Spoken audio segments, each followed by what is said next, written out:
कमल हासन की फिल्म विश्वरूपम विवाद रूपम बनी तो एक कलाकार भावुक होकर बोला, देश छोड़ दूंगा। कमल हासन इतने आहत हुए हैं, उसका दर्द जमाने को नजर आ गया। एक हीरो जिसने सुपरहिट फिल्मों की लाइन लगा दी, वो उखड़ गया, बिखर गया, लेकिन विवाद नहीं सुलझा, जिसके लिए कमल हासन ने जिंदगी भर की गाढ़ी कमाई लगा दी। मद्रास हाईकोर्ट ने फिल्म विश्वरूपम के रिलीज पर बैन जारी रखा है। I will find, hopefully, another country. Imam Hussain had to do it. And now Hassan will do it. Instrument in a political game. I don't know who is playing it. For the sake of the film, I hawked this house to my moneylender. एक कलाकार की भावनाएं जब उसके दर्द के रूप में उभर कर बाहर आई, तो कमल हासन के घर के बाहर फैंस का हुजूम लग गया। अपने फेवरेट हीरो को ऐसे उखड़ता देख समर्थक समझाने पहुंच गए, ढांढस बंधाने पहुंच गए। What's wrong with them? इंसानों की मौत का जश्न दिवाली की तरह मनाएंगे।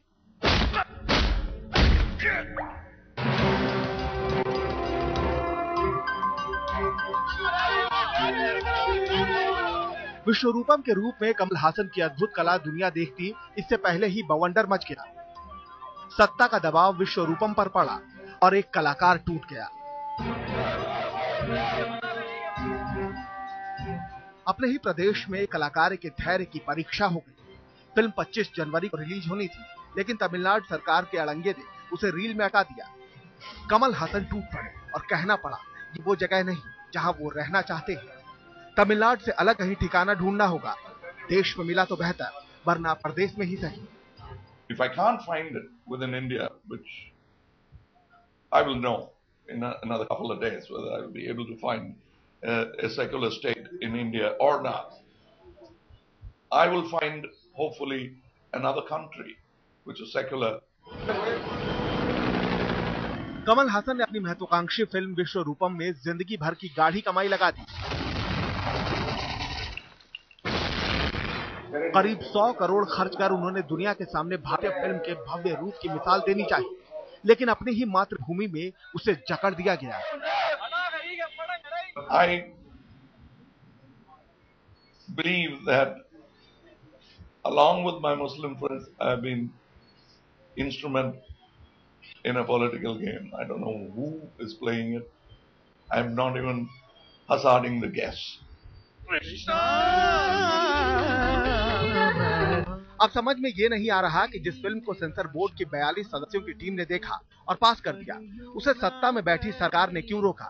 मद्रास हाईकोर्ट ने पहले फिल्म रिलीज करने की इजाजत दे दी थी, लेकिन सरकार ने हाईकोर्ट की डबल बेंच में अर्जी दी और कमल हासन को दोहरा झटका लग गया।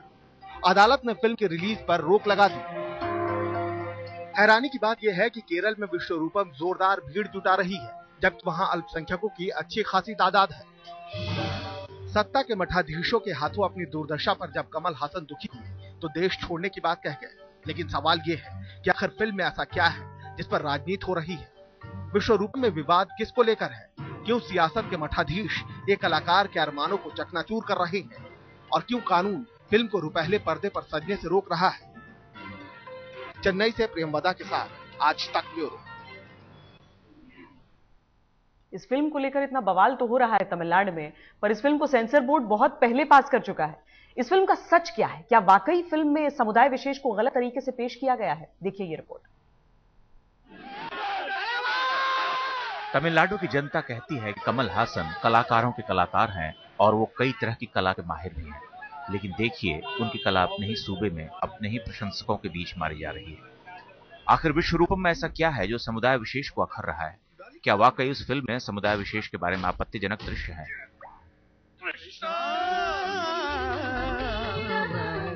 जिन लोगों ने फिल्म देखी है उनका कहना है कि ये फिल्म कुछ इस तरह का चित्र पेश करती है कि पाक कुरान ही आतंकवाद की जड़ में है।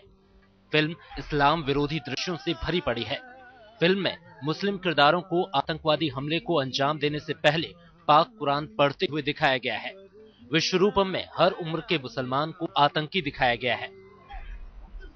लेकिन सवाल यह है कि सेंसर बोर्ड ने फिल्म को कैसे पास कर दिया, जबकि फिल्म की स्क्रीनिंग के समय सेंसर बोर्ड में अल्पसंख्यक समुदाय के प्रतिनिधि भी मौजूद थे। मैं ये समझता हूं कि कोई भी फिल्म ऐसी नहीं होनी चाहिए जिससे किसी भी मजहब वाले के जज्बात को ठेस लगती हो, चाहे वो मुसलमान हो, चाहे सिख हो, चाहे हिंदू हो। अगर कोई इस तरह की चीज है तो उसको तब्दील करना चाहिए। कमल हासन ने इस फिल्म को रिलीज कराने के लिए एड़ी चोट का जोर लगा दिया, लेकिन सरकार टस से मस नहीं हुई। अब तो हाईकोर्ट के डबल बेंच ने कमल हासन को तगड़ा झटका दे दिया है। राज्य सरकार का कहना है कि फिल्म के कारण सूबे की कानून व्यवस्था बिगड़ सकती है और सरकार ऐसी स्थिति से बचने के लिए फिल्म पर रोक लगाने का अधिकार रखती है। सत्ता के एक वर्ग और कुछ लोगों को छोड़कर कमल हासन के समर्थन में पूरा देश खड़ा है। राजनीति से लेकर कला फिल्म जगत के लोग कह रहे हैं कि ये कैसा लोकतंत्र और कैसी आजादी है जहां एक कलाकार को अपनी फिल्म रिलीज कराने के लिए इतने पापड़ बेलने पड़ते हैं। चेन्नई से प्रेमवदा के साथ अहमद अजीम, दिल्ली, आज तक। बहरहाल इस पूरे मसले को लेकर पूरे देश में यही राय है कि राज्य सरकार ने जबरन इसे मुद्दा बनाया है। फिल्म कलाकार से लेकर तमाम लोग कमल हासन के पक्ष में हैं। सत्ता में बैठे लोग इसलिए चुप हैं कि मामला अदालत में है। तेरी मेरा शाम तू। एक बड़ा कलाकार जब दिल, दिमाग और दौलत उड़ेल कर कोई फिल्म बनाता है तो वो ये सपने भी देखता है कि जमाना उसकी कद्र करेगा और अपनी जमीन, अपने खास लोगों से तो वो ज्यादा बड़ी उम्मीदें पालता है। लेकिन अफसोस, कमल हासन ने अपनी सारी दौलत लुटाकर जो फिल्म बनाई वो सत्ता और न्याय व्यवस्था के बीच झूल रही है। फिल्म इंडस्ट्री के कलाकार कह रहे हैं कि ये कैसा देश है और कैसी आजादी है। शर्म होना चाहिए हम सब लोगों को कि ऐसे एक कलाकार को ऐसे हालत में देख रहे हैं। एंड आई थिंक जो भी है इसके पीछे, बिकॉज द ट्रूथ इज, अगर एक आदमी को एक आदमी और कोई भी मार रहा है और हम देखते रह जाएं तो हम भी क्रिमिनल्स हैं। तमिलनाडु की सरकार चुप है, लेकिन दिल्ली में बैठे मंत्री कह रहे हैं कि अब मामला अदालत में है, लिहाजा बोलना ठीक नहीं होगा। उम्मीद है जल्द ही कोई समझौता हो जाएगा। उन अधिकारों का प्रयोग फिल्म सर्टिफिकेशन बोर्ड के माध्यम से करता है फिल्मों को ये इजाजत देने के लिए कि उनको दर्शाया जाए, उसकी राज्य सरकारों को पालना करनी चाहिए। और ये एक संवैधानिक ढांचे से जुड़ा हुआ मामला है। महेश भट्ट जैसे नामी फिल्मकार मानते हैं कि ये राज्य प्रायोजित आतंकवाद है और हमारे समय का काला सच। इसके खिलाफ हर कलाकार को आवाज बुलंद करनी चाहिए। एक ऐसी घड़ी है जहां पर हर एंटरटेनर को, हर आजाद पसंद शख्स को आवाज उठाकर कमल हसन के पक्ष में बोलना चाहिए। कुछ और लोग ये मानते हैं कि जिस दिन गांधी शहीद हुए और जिन सिद्धांतों के लिए शहीद हुए वो सिद्धांत आज देश में मारे जा रहे हैं। कमल हासन जैसे बड़े कलाकार का इस कदर टूटना अच्छा संकेत नहीं देता। और मुझे तो ये यकीन होता ही नहीं है कि इस जैसा शख्स जैसे कमल हासन है वो अपने किसी कला में इस प्रकार का रूप दे सकें जिसको हम फिरका परस्त या कम्युनल कह सकें। कमल हासन ने सपने में भी नहीं सोचा होगा कि उनकी ड्रीम प्रोजेक्ट ऐसे पचड़ों में पड़कर तबाह होगी। जिस फिल्म के लिए उन्होंने किसी तरह का कोई समझौता नहीं किया, उसके लिए उन्हें समझौते की टेबल पर जबरन बिठाया जा रहा है। चेन्नई से प्रेमवदा के साथ आज तक ब्यूरो।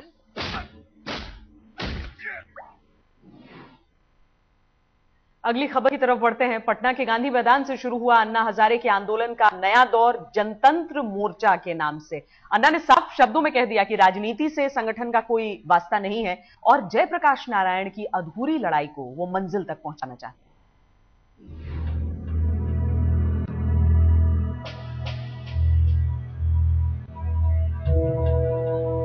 एक दुबली पतली काया जिसने अंग्रेजों की माया को हिंदुस्तान से हमेशा हमेशा के लिए मिटा दिया, जिसकी पतली सी आवाज ब्रिटिश हुकूमत पर हथौड़े की तरह बरसती थी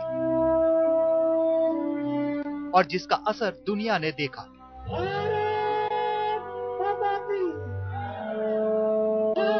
उसी महात्मा गांधी की यादों को लेकर अन्ना हजारे मैदान में उतर चुके हैं।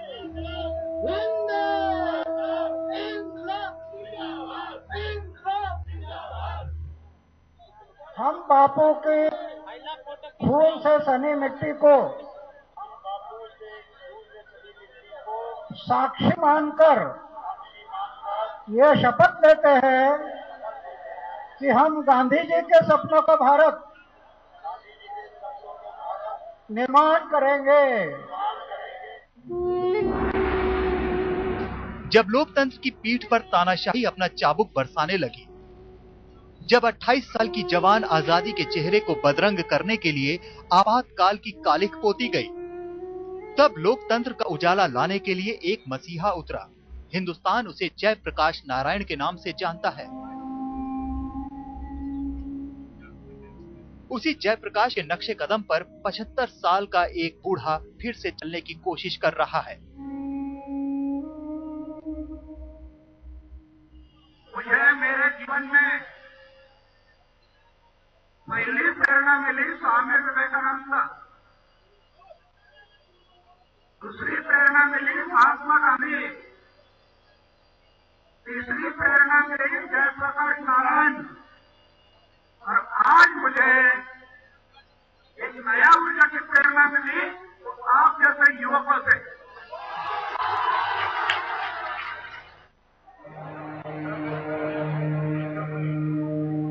30 जनवरी हिंदुस्तान के राष्ट्रपिता और दुनिया के महात्मा की पुण्यतिथि है और पाटलिपुत्र जयप्रकाश नारायण की संपूर्ण क्रांति की समर भूमि। इतिहास के दोनों महापुरुषों ने अपने इशारे पर तख्त पलट दिए, लेकिन खुद ताजपोशी से दूर रहे।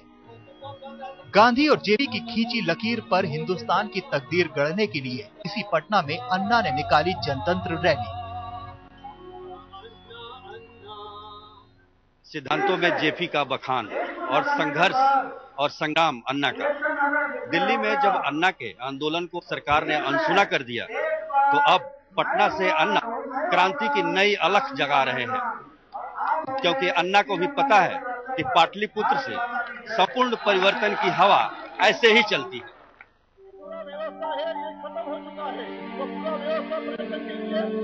अन्ना राजनीति की नई परिभाषा नहीं गढ़ रहे हैं और न ही लोकतंत्र की नई व्याख्या करने जा रहे हैं।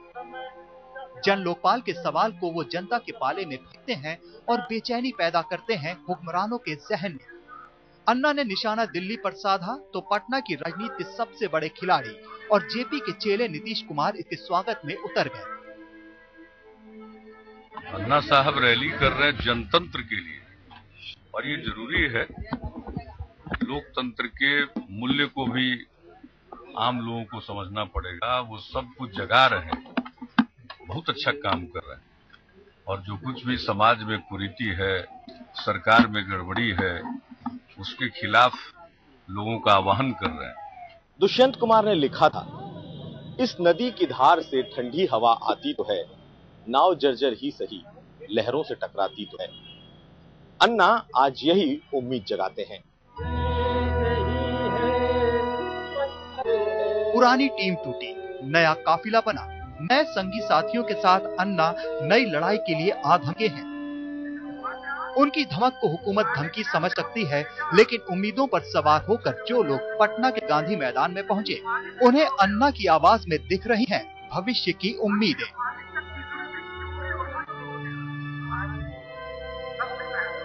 कुमार अभिषेक के साथ सुजीत झा, पटना, आज तक। दोबारा ताजपोशी के बाद आज पहली बार राजनाथ सिंह पार्टी नेताओं को चेतावनी भरे लहजे में अपने जुबान पर संयम रखने को कहा। पार्टी अध्यक्ष की यह हिदायत तब आई जब बीजेपी से लेकर एनडीए तक में सुषमा और मोदी के नाम पीएम पद के दावेदार के तौर पर आगे बढ़ने की होड़ सी लगी। कांटों का ताज पहनने के 7 दिन बाद कुर्सी पर बैठे राजनाथ तो राहत की सांस ले रहे हैं। जायका सुषमा स्वराज के घर के भोज का आज ही चखा है। पार्टी मुख्यालय में बाहर से लेकर अंदर तक नगाड़ों की गूंज और नेताओं के मिलन ने राजनाथ को यह भरोसा दिला दिया है कि अब उनकी ही चलेगी। इसलिए कह बैठे कि अब बीजेपी में किसी नेता की जुबान फिसलनी नहीं चाहिए। लगन के साथ, कर्मठता के साथ लोग सभी संगठन को मजबूत बनाने की दृष्टि से काम करें और जन समस्याओं को लेकर मैं समझता हूं कि इस समय जूझने की आवश्यकता है उन जन समस्याओं के समाधान के लिए, और ताकि जन सामान्य का अधिकतम विश्वास हासिल किया जा सके और अपने वाणी और आचरण से ये उसके प्रति पूरी तरह से सजग रहने की आवश्यकता है। राजनाथ कुर्सी पर तो गडकरी कदम ताल करते हुए। ये नजारा बीजेपी मुख्यालय का ही है। नीचे से ऊपर तक हर किसी से मुलाकात और अपनी मौजूदगी का एहसास कराते गडकरी को राहत है कि संघ के वरिष्ठ स्वयंसेवक एमजी वैद्य भी ये कहने लगे कि गडकरी पद पर रहते तो अच्छा होता, लेकिन साजिश ने उनकी कुर्सी छीन ली। लेकिन संघ ने साफ कहा कि ये उनकी व्यक्तिगत राय है, यानी साफ है कि संघ अब इस पचड़े में पड़ना नहीं चाहता। मगर राजनाथ दिल्ली में खिचड़ी पकाने में लग चुके हैं। हालांकि सुषमा का इशारा जायके की तरफ है, लेकिन बीजेपी से लेकर एनडीए तक के भीतर का हड़कंप बताता है कि नरेंद्र मोदी के नाम के साथ साथ सुषमा का नाम यूं ही नहीं उछला है। सुषमा शिवसेना की पसंद है तो मोदी को अभी गठबंधन से किसी सहयोगी का साथ नहीं मिला है। जेडीयू कहता है कि पीएम तो बीजेपी ही तय करे, लेकिन मोदी का नाम बढ़ाया तो रास्ते अलग हो जाएंगे। यशवंत सिन्हा, शत्रुघ्न सिन्हा और राम जेठमलानी तो ताल ठोक कर मोदी की वकालत कर रहे हैं। बीजेपी अध्यक्ष राजनाथ सिंह भी कह चुके हैं कि मोदी सबसे लोकप्रिय बीजेपी नेता है। हालांकि सब एक सुर में यही कहते आ रहे हैं कि पीएम पद के दावेदार का फैसला तो पार्टी का संसदीय बोर्ड ही करेगा।